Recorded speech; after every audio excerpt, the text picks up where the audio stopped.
Hello and welcome to View from the Top. My name is Kate Hanaghan. I'm Chief Research Officer at Tech Market View, and I'm joined today by CEO of Digital Catapult, Susan Bowen. Susan, welcome. Susan, you have had a varied career to date in tech, which we'll come on to in a moment. But first off, can you help us understand a bit about Digital Catapult? Yeah, I'd love to. So Digital Catapult is an innovation organisation and it's been around for about 10 years and is part of a catapult network. There are actually a number of catapults in the UK and they were first launched just over 10 years ago by government, supported and part funded by Innovate UK. It is about catapulting businesses and startups to grow and enabling the UK economy to thrive. The Digital Catapult's been around now for around 11 years, and I've been CEO for about 18 months, starting in March 2024. How do those various catapults work together, and can you give us some examples of some of those other catapults? So the catapults are really focused on sort of three pillars of engagement. So we have a relationship with government, we have a relationship with academia, and we have a relationship with industry. And it is the real value, the real USP, unique selling proposition really of the catapult structure is based on the idea that by bringing those three together, you can accelerate and enable startups. Other catapults that exist, for example, high-value manufacturing. So there are organisations in collaboration with Warwick in university, also up in Sheffield, also in Coventry. So you have organisations like MTC, Manufacturing Technology Centre in Coventry. You have the National Composite Centre down in Bristol, which is linked to University of West England. And so what you have along with catapults like Connected Places or catapults energy systems is you have a real focus on a particular market. And why the catapult exists and why the government continues to support the catapult structure is it's that sort of demand side and supply side of market intervention. And intervention is about really when the market needs some kind of intervention to have an impact in the UK economy. And that is exactly what we're trying to achieve. So for us as citizens, what are the benefits? How does that filter down? So it filters down in terms of UK economy by helping us to really drive investment into startups, scale-ups, or in particular areas where you've got particular problems. So a good example of that is in the energy sector, for example. So Digital Catapult and Energy Systems Catapult have come together to support Sir Patrick Vallance with a focus on energy sector. And we've just put together accelerator programs and a project around digital flexible energy and providing flexible energy sources. Now, we're putting a call out to work on AI and other technologies, working together with different industries, trying to solve problems. If we can improve the efficiency and improve the usage of energy in the UK, we will start to really make a difference to UK homes, will make a difference to the accessibility of energy, and that will allow the country to put energy into different sources. As I say, digital flexible energy approach. That would be one example. Other really good examples, we've been running a programme now for a number of years called Bridge AI, and it is what it says on the tin. It's a program about bridging AI. It's about enabling startups to have better adoption, use of AIs, but also we're putting interventions into organisations to help them scale and grow. And I can give you quite a few examples of those. In fact, it's probably a good point at which to let people know that Tech Market View and Digital Catapult are actually doing some combined research. We'll keep the lid on that for the moment, but suffice to say it's been very interesting so far.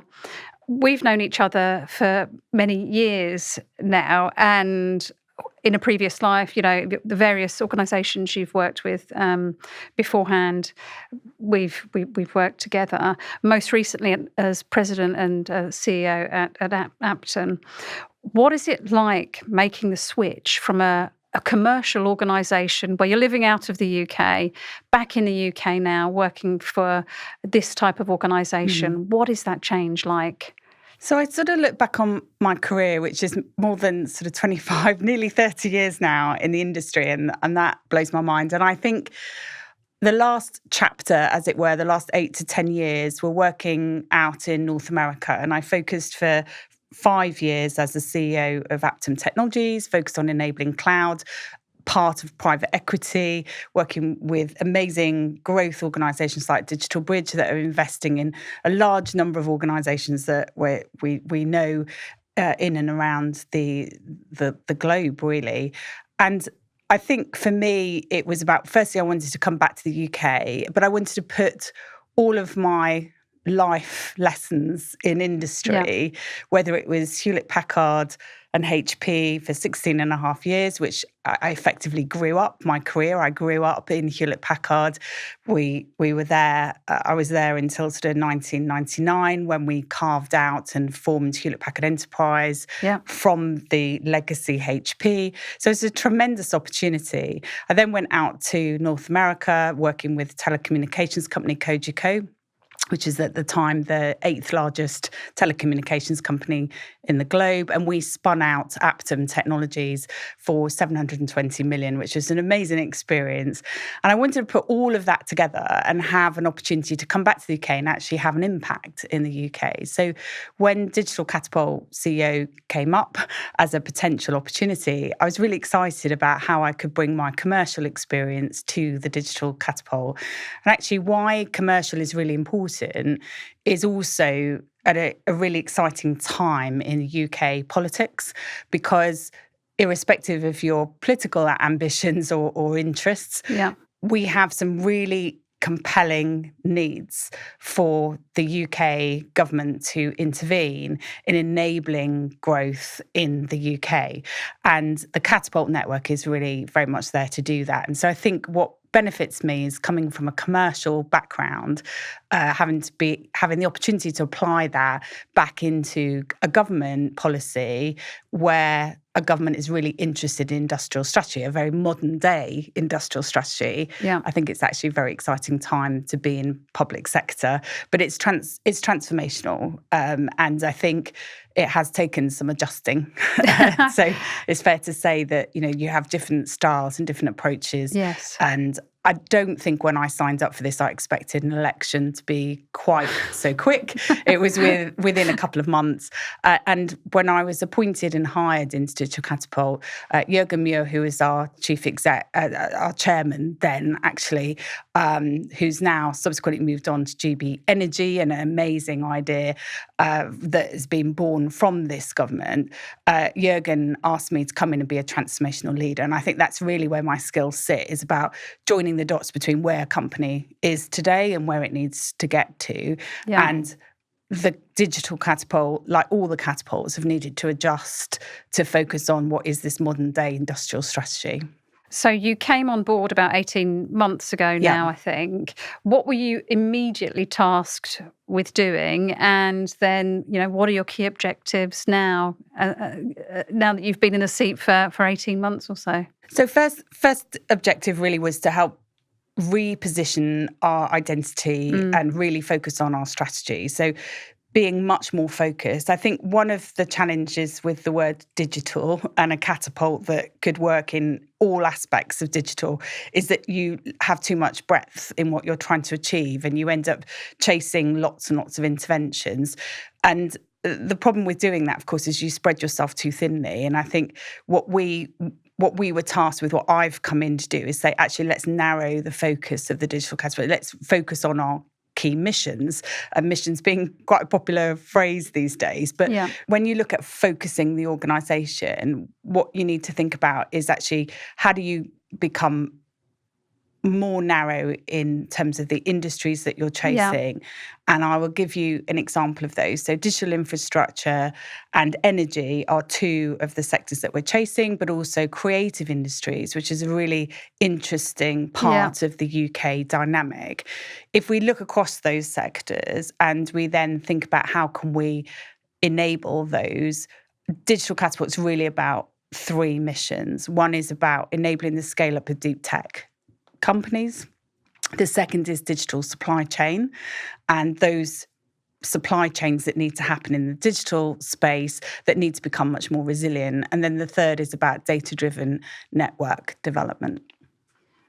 thinking a bit about how Digital Catapult operates, companies like HP and IBM are very well known for their innovation, for the labs that they run. How does Digital Catapult compare with those types of organisations in the way that it goes about looking at deep tech and trying to understand how it can be applied? So having spent 16.5 years in and around large-scale enterprises like Hewlett-Packard, the R&D of organisations, and you can't ignore the history that I had the amazing opportunity to be part of the garage that started Hewlett-Packard out in San Francisco. Yeah. Very much companies like Hewlett-Packard, IBM, they were all about R&D. They were all about bridging the gap of technology. And a lot of those theories still exist in many organisations today, and innovation frameworks still exist. If you look specifically at the energy sector, for example, you have something called SIF, which is a common programme that exists across all of the energy sector trying to encourage innovation. And there are funds around that. If you go into manufacturing and you have areas such as Thales would be a good example, or companies like Artemis Technologies, which are really quite small relative to a company like Thales. Companies like that are focused on R&D, but the budgets are much smaller than they used to be. So when I think back, when I started my career 25, 30 years ago, the R&D budgets were often a third of what the large tech companies were doing. Now they're much, much smaller in terms of innovation. But those organisations are still hugely important to the ecosystem, and we need to encourage those organisations. But I think it's really about market intervention. It's not necessarily about managing the top line.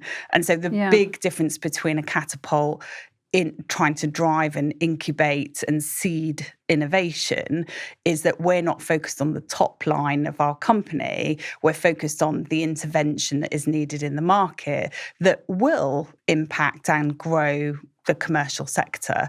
And so when you get partnerships with larger companies like a Thales, which has come on board with us to build the UK Digital Twin Centre in Belfast, or you have academic structures like the University of Bristol, who've been working with us now in digital infrastructure for some time, or you work with organisations like AWE in the defence and aerospace sector, then that's really where the magic happens in innovation, because you're actually bringing together those R&D capabilities to actually have an intervention in the market. Can you talk a bit about some of the global system integrators and whether you've worked with some of those and how those partnerships might work?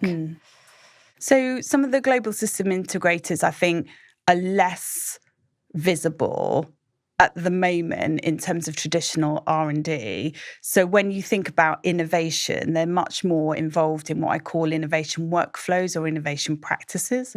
And by that, they're typically more involved in programmatic activities. So a good example is around building an accelerator program. Then you could say, well, there's many companies out there that can do accelerator programs, but good accelerator programs aren't just about, I'm going to put a blanket call out for any company who can help me with a particular R&D problem to solve.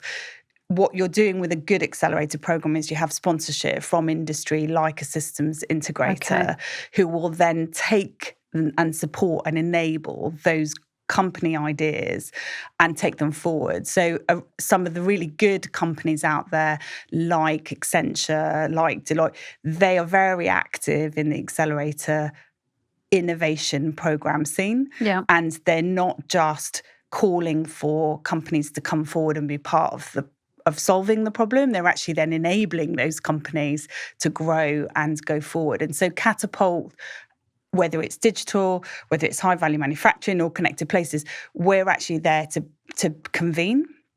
And by convening and bringing those industries together, you get a much more fluid innovation. You have something that's going to go somewhere to execution rather than just be a program that gives a small amount of money to a company initially and then walks away.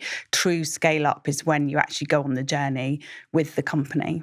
So if there are any startups listening, can you explain then how you would work with them to support them and to bring them into this whole kind of community that you've just described? Yeah, absolutely. So I think it's really important to look out for, across the Catapult network, at all catapults, for any open calls. And it's a phrase actually that being in the commercial and the enterprise sector, I didn't really understand or know prior to joining. But an open call is really where there's a problem that we're trying to solve, and companies who think that their products, their solutions, their services could solve that, they can apply. And by applying to be part of that program, they very much join an alumni, a network of startups. So we've actually got an alumni of over 3,000 startups. We've helped those 3,000 startups grow or get and attract more than £550 million. Wow. So quite substantial. Yeah. Some of those actually end up being invested in by us as well. So a wonderful example of that is a company called Camera Intelligence. They may also be known to people as Alice Camera. They have been working on an AI software solution for cameras that can attach to phones, everyday phones. It's a wonderful British invention, and it's a company that we've seen now come through a number of accelerator programs in the creative industry, and as a direct result of that engagement, we've actually placed a convertible loan note into their company, and we're going on that journey with them, not just in terms of money, but also skills and capability. And we're not the only catapult that does that. The other catapults also do that, and that's through across Catapult funds with Innovate UK. And that would be one example. So I think it is about, if you're a startup, look at the Catapult network, look at the catapults and see if there are open calls or calls for action to help solve or make market interventions. And it could go on a really interesting journey. Is there more that those, if you think about, system integrators or large MSPs, is there more that they could do? Is there a role for them to play in perhaps bringing forward some of those startups they might be partnering with on an ad hoc basis and bring them into this kind of community with the Digital Catapult or the other catapults in a way that can be transformational for them, bringing the funding, bringing their greater exposure? Is there a way that the SIs could help do that, do you think? I think so. We recently hosted Lord Timpson and the Ministry of Justice. They had gone out and completed an open call, and they had been inundated with interest from startups. And I think when we sat down with the team, it was as if that programme would have been a shame if it had just ended there. So what we want to do is make sure that other managed service providers and system integrators can start to say, actually, we have, typically everybody has an ESG plan. I know they're not as popular now, so environment, social governance.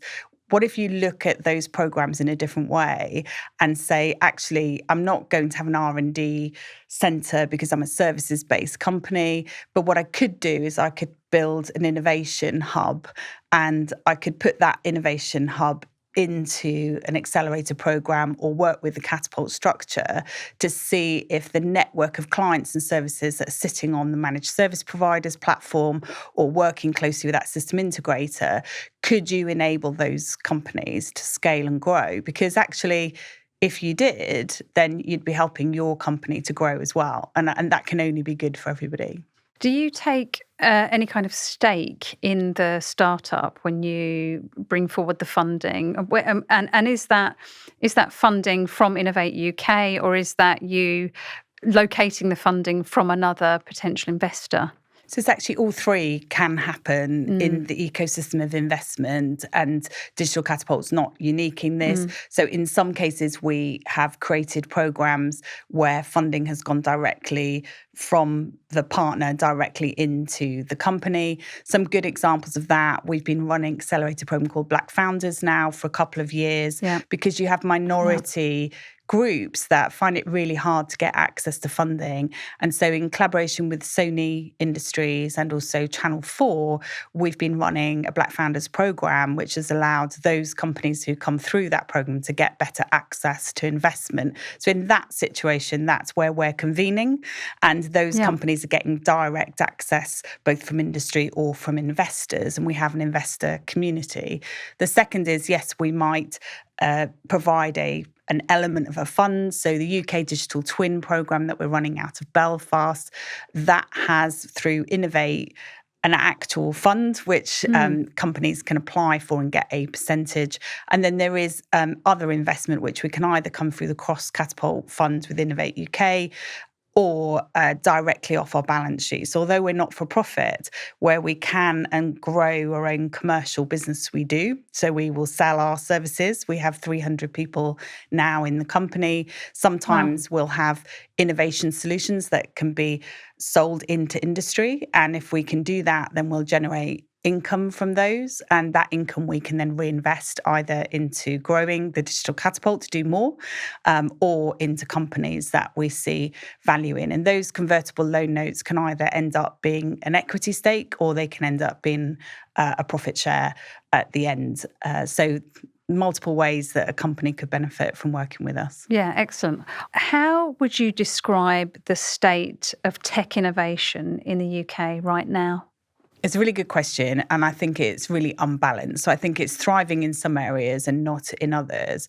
And the reason I would describe that is if you think about 60% of all total employment comes from SMEs, small, medium enterprise businesses, and 50% of the UK economy income is also coming from that collective group of companies.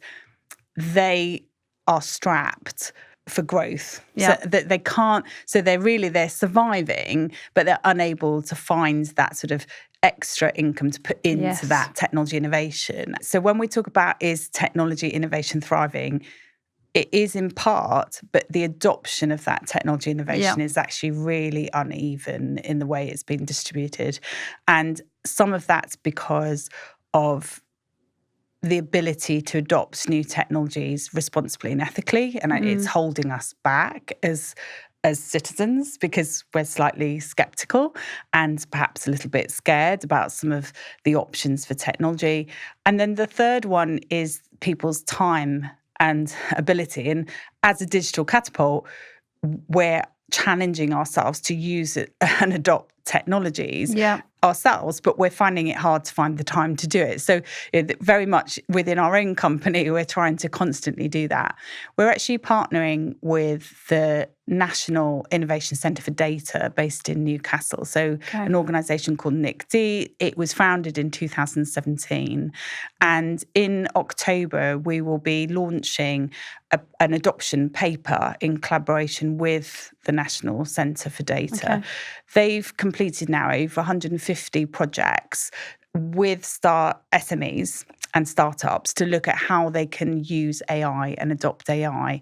And I think if we can learn from those 150 projects on how we can do more of it and actually enable other companies, we could be enabling more efficiencies for those 60% of employers in the country, which will allow those companies to have breathing space. And if you have that breathing space, they can actually get further down the path of tech adoption. But the reality today is that it's very uneven. The larger scale companies are finding ways to innovate and use technology in new ways, but 50% of that income for the country, 60% of employers, they're going to find it really hard to do tech adoption unless there are some interventions in that space. And I mean, that seems to be absolutely key to helping to unlock productivity growth in the UK more broadly. It's you can't ignore that. As you say, 50% of income. I mean, what happens if we remain in this kind of unbalanced way where you've got the large corporates that are able to roll out huge training programs and so on, but then you've got much smaller SMEs that, quite frankly, are just managing to get the accounts closed, onboard new people. I mean, what happens if we don't manage to unlock that? So this is why I feel very encouraged right now. There is for anything that has been said about the new government and any policies, take all of that away. The modern industrial strategy is something I wholeheartedly believe in. And behind that, you've got some really interesting people like me who've come from the commercial background. So Patrick Valens has come from a commercial industry background. Jürgen Muir taking on GB Energy, again, Siemens commercial background. Our National Technology Advisor, Dave Smith, ex-Rolls-Royce commercial background. If you look at all of those individuals, the one thing all of us have in common right now is that we recognise the opportunity that the SMEs have to really trigger growth. And what we also know is that digital technology being applied to increase productivity within those SMEs would really unlock the full potential of the UK. And so I think it's through these accelerator programs, it's through these partnerships with industries. And so if there was a call to action in the systems integrators, in the managed service providers, it would be to work with the Catapult group, because they haven't got time either. You know, they're really, really busy. Yeah, absolutely. But they also know if they could unlock access across the nation to these SMEs, to apply technology, to use technology, to adopt more technology. By doing that, then as long as it's ethical and it's responsible, then I think we have a really good opportunity to thrive. And I really think that's what all of the individuals that I've mentioned, that's why we're all taking the time to do this. You know, why you asked me earlier, why did I make the switch into public sector? Is because I wanted to take all those skills learned for the last 25, 30 years and apply them to really see technology thriving again in the UK. That's a brilliant answer, and I think it's probably a call to action to those in the SI community that are listening to the podcast, and think deeply about their role in this. Large US firms like Microsoft, OpenAI, Nvidia, they really are hogging the limelight when it comes to AI. What special sauce has the UK got that means we could credibly claim to be world leading? So I think this is really interesting, but we forget sometimes where to call out. We're still very modest, aren't we, as as a country? Yeah. And we forget sometimes to call out some of the world leading things that we've done and some of the world-leading companies that have made a difference. I like to put some examples behind this.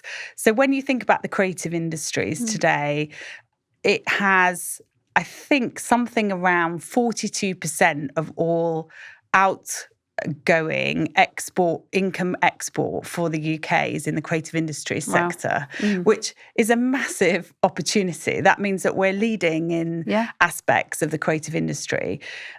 The spillover of technology usage in the creative industry is huge. So a really good example of this is the use of augmented reality and virtual reality to help with the training and reskilling and upskilling. So I look at Phil Smith and what he's trying to achieve in the skills campaigns and the skills agenda. There is tremendous opportunity to take learnings from the creative sector into energy, for example. We've done work with the likes of npower and other energy sector companies who are using augmented reality and virtual reality to train staff who used to climb poles to now be part of the wind farms. And then you've got other companies like Artemis Technologies, based out of Belfast, who are world leading in the boat systems that they're building right now, in hydrofoil boats, which you used to think it would be something that you'd see in Back to the Future, but it's real. And they are going to be able to take workers out to the wind farms without them being sick because of the smoothness of the boat ride that it creates. And those amazing interventions and innovations are all coming from the UK. Here in Digital Catapult, we have launched over the last couple of years in collaboration with the Department for Science and Innovation that a world a UK first open testing platform for Open RAN technology. So when you think about the fact that you wanted more national security in our telecoms infrastructure, the Open RAN test beds that now exist in the UK and their testing facilities exist, so all companies can come along and use those platforms as a public service to test and use that and test their applications. So we actually have many firsts, but we're probably not shouting enough about them. And I think the AI opportunities plan that's been launched at the start of this year, I think goes a long way as a 30-point plan to trying to break down those individual actions. So otherwise it seems very overwhelming in terms of what we have to do. But actually, if we tackle some of those individual steps, using the examples that I've given, there is tremendous opportunity for spillover of technology uses across the UK to make a difference. You know, we know that some of the rail networks, we're still heavily reliant on manual intervention to change the scheduling on trains. We know that there is a tremendous opportunity these days to fix Wi-Fi in trains, which would increase productivity for travel. And so these are all different examples, really, about what we can do to make a difference. So you mention some of those technologies, including quantum. And, you know, for many years, I've been writing about quantum, and we're all waiting for it to break through in a huge way, not least commercially. Could you talk a little bit about how Digital Catapult might be able to help the tech community to do that? So I can describe the work that we've done, and then I can maybe describe some of the programs that I'm anticipating to happen. So we've been running a quantum technology access program for a couple of years now, and that has brought together a number of quantum compute technologies into interventions such as the port systems. So the port systems today, they have very complex needs for us to get better efficiencies out of trade and export, and quantum technologies has been quite successful in helping the port system improve the way that they plan and manage the port network. And we've brought a number of different companies into that. That would be an example of where quantum compute could end up quite quickly in logistics and supply chain technologies. I think is on the cusp, really. Digital supply chain, I think quantum compute is very much there. We worked very closely with Seagate out in Northern Ireland and just sort of around COVID time, where we were looking at the options for photonics. And there's a photonics foundry that we're actually building in collaboration with Seagate going forward. And the other piece that I've mentioned around quantum is if I was foresighting based on the data that we have, you'll see quantum very much used beyond compute of hardware, but in network development. So I think there's a convergence coming between cyber technologies, AI, applied AI, and quantum in the usage in that layer above the basics of network development. And so I talked earlier about Open RAN and the fact that you want highly secure open technology platforms. The next layer, I think, is around what I would call telecom AI and telecom quantum. Almost, I think that's on the periphery of further investment that I think will just start to see that in the next sort of 18 months, 2 years, I think, in sort of real terms coming out of research and starting to see that transition level. It does feel like, you've got some very big characters, US characters, who will, big up their own companies, big up the fact that they are based in the US. And then if you kind of look at the UK, and it's difficult times at the moment in the economy more broadly, and also in terms of how the media covers how the economy is performing, how the government's performing, some of the more scary stuff around AI. How do we switch it up a bit so that we're backing ourselves a bit more without, I'm not suggesting that we all become very American in style, But in our own way, how do we make things feel a lot more optimistic, across the media, in people's homes? Clearly the people doing the work behind the scenes believe in this, but it just feels like there needs to be a much more positive spin on what all of this could potentially mean for the UK economy and for people living in the UK. My view's always been about role modelling and shining a light on good as opposed to shining a light on the things that are broken. Yeah. And I think if we collectively shine a light on the types of companies in the UK that are thriving, that are applying technology for good, are using technology. As I said, we're joining forces with the National Institute for Data so that we can publish reports in October to show how could startups and SMEs adopt AI in an ethical and responsible way. Sometimes we just need to shine a light on helping people to do it. And then by doing it and by executing and getting on with it, we can actually start to showcase where things aren't quite so difficult. So, I think maybe I'm very much a half full kind of person anyway. Yeah. But I still feel that instead of focusing too much on the negative side, if we start to showcase and show what can be done, and I really am encouraged by the investments that have been made into the continued investment into Catapult, because the Catapults have been around now for over 10 years. And I think the continued focus on those alongside the other programs that the government is putting in place can, I think, shine a light on how technology can be used in a very positive way.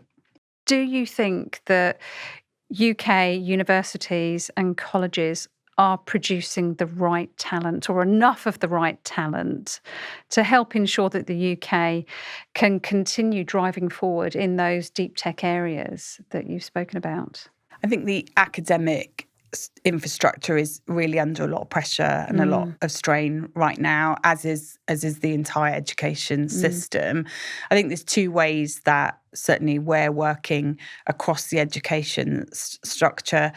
At the lower levels in terms of skills development, we're teaming up with organisations like EDT, King's Charity Trust, which is about producing industrial cadets. And industrial cadets really are, I think, a really, again, a programme that was started in the Northeast, I think originally in collaboration with Tata Steel, when some of the changes were happening in the manufacturing space. And we're looking at how can we have a reach, and we're going to start in the Northeast again with over 2,000 industrial cadets over the next year. But we're going to put a 3-year programme in place, and we're really focused on that. As an organisation, we still continue to bring apprenticeship programmes in and graduates as well. And so I think as a Catapult ourselves, we're focused on doing those things. But academically, our work is about really connecting with academia right down in transition level 3. So when you look at the transition levels between research into commercialisation, I think we play a role in helping to get to those companies through. And the academic network, all of the academic structures are doing a tremendous amount of work on helping research and ideas come through and be pulled through the relationships with the universities. I don't know of any university that doesn't have a focus on innovation. They're trying to help and enable organisations to grow. And I think the new structures that we have with the metro mayors and the combined authorities locally by working in certain regions. So I think of great examples in the Southwest and spilling over into South Wales, where you've had traditionally a lot of work going on with investments like Set Squared, and they're really looking at how do you get ideas to come out of universities and translate. You've got the recent investment into Isambard, so one of the largest, fastest scaled high-performance compute platforms has just gone into with the University of West England. So I think there is a lot of investment happening, and I'm calling out just some of those. There's national computers going into Edinburgh University. So I don't think any region is untouched in investment that's happening. What I think we can do, though, is make sure that we're really bridging the gap between how does a company identify itself in an R&D capacity and how does it then get to that commercial platform? Because if you're building a product on an R&D high-performance compute, if you want to gain access to that high-performance compute in the commercial sector, you've only really got 4 choices. You've got to build a private cloud platform yourself. You've got to go to AWS. You've got to go to Microsoft, and so on. And that comes at a per click on a data consumption cost. And your company is going to be hard pushed if you've been on an R&D platform for free to try and translate that solution out into the commercial sector. And so I think that's really what Catapults are here to do, is to try and help bridge those companies that are in that R&D space all the way through. And when we talked about good examples of that, I think there really are. I mean, we got behind a company called Grey Parrot about 3 years ago. There's other organisations that I think are out there. They're just on the cusp. And I think we should really get excited about the companies that are coming out of the academic structures. Both of us have mentioned some of the really big names in tech. I've been to your offices, which are brilliant, in the Knowledge Quarter near King's Cross. How do you compete as an employer against some of those really big names, the likes of Google and whoever, who also got offices out in that direction? How do you make sure that you are imbibing some of the very best talent in the UK, while you're in competition with some of those very big names who can offer, fantastic salaries and stock options and all of that? So what I've learned by coming into the Catapult network is that the large attraction for why people want to do what we're doing in the Catapult network is because people are keen to have an impact and they want to see that intervention. So I think actually it's not about the stock options, it's actually about the emotion that comes with seeing something thrive and to grow. I think at the end of the day, every individual has choice, but I do think that when you're trying to create a company that is about driving commercial success as well as it is about producing and building research and development, then I think that's a really attractive proposition, because you can have a person who, what's really important is you're giving people development options. You're also recognising that some people will come in from starting positions, they'll come in and then they'll want to leave. And sometimes it's always important that you let those people go to where they need to get to and they stay part of your alumni group. And then there's other people like me that are sort of 25, 30 years in the industry, wanting to come back into that research and say, well, actually, if I'm not here to fill the pockets of my employer or to see somebody else benefit, then I'm here to see a country or having an impact. So I think there's room for everybody to grow. Yeah. And I think you have to tap into what's the motivator behind that individual. If there's a system integrator listening to this and they're thinking about how they might engage with you, what are some of the examples that you might be able to give for ways that they can start working with Digital Catapult and what they might get out of that? So I think any organisation, systems integrator or large-scale enterprise, there are 2 reasons, I think, for working with innovation. And so not just Catapult Network. Obviously, I'd be keen to invite everyone in. But I think that there are 2 reasons. One is if you're looking at your environment, social governance, and you're looking about what interventions can you make to help your customers, your startups to grow, it has to be about enabling them new opportunities to new markets. And so if I just use the example that the Ministry of Justice with Lord Timpson's sponsorship just used, their call out to the industry to say, how can you help us with improvements in our prison system, is as equally exciting and interesting to a startup as our call outs to the creative sector, where we have a number of advanced media production studios and we're trying to look at how can the use of AI improve real-time production time, increased production time on the next Netflix export that's going to happen. All of those things that I've just described are about startups or scale-ups with technology platforms and solutions having a greater expansion into a market. So if you're a systems integrator and that startup is using your platform, if you're selling them licenses, if you're selling them compute, and you're helping them to grow by giving them an introduction to a market that they're not already in, that can be good for them, but it can also be good for you. I've came from working in a large-scale managed service provider. I can still remember companies that we were working with.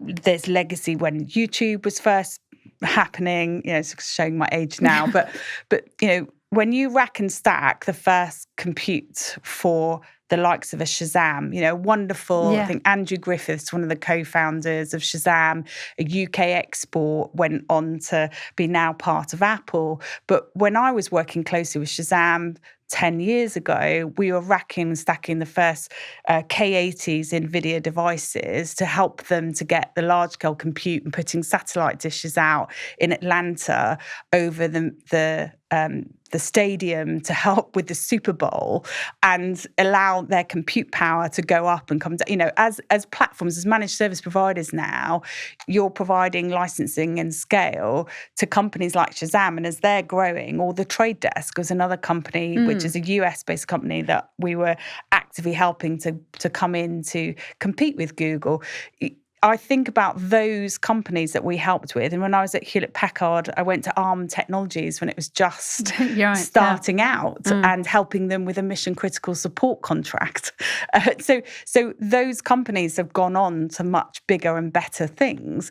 But those relationships that we had with them as customers made a big difference in enabling those companies. And whether it's Camera Intelligence as another great example, potential growth company, Grey Parrot, others. There are enormous opportunities out there. So I think my call to action for managed service providers, systems integrators would be, if you want to grow your customer base, grow your customers. Help your customers grow. And by doing that, help them to find where are the markets that perhaps they're not even playing in today that could do with their company's solution. Listen, thanks very much, Susan, for coming in and chatting to me. And we look forward to working with Digital Catapult going forward. That's great. Thank you very much.